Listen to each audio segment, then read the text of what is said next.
Seratusan ASN dan non-ASN di lingkungan Sekretariat Dinas PUPR Aceh mengikuti arahan dari Sekretaris Dinas yang baru, Ahmad Riki Sohadi STMT, di Aula PUPR Aceh pada Selasa 30 September 2025. Pertemuan ini turut didampingi Kasubag Hukum, Kepegawaian dan Umum Indra Gunawan.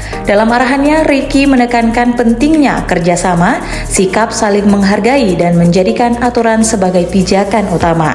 Ia juga mengingatkan pegawai untuk selalu berpedoman pada asta cita Presiden, visi misi Gubernur, dan Wakil Gubernur Aceh, serta arahan Kepala Dinas sebagai pimpinan tertinggi.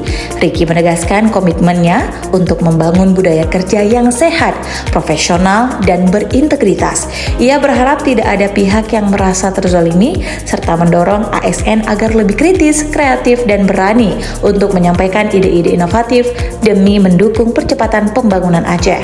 Menutup arahannya, Riki menekankan pentingnya disiplin dan juga ketepatan waktu. Dengan kerjasama, kreativitas, dan komitmen bersama, ia optimistis bahwa PUPR Aceh dapat kembali berjaya serta memberikan manfaat nyata bagi masyarakat.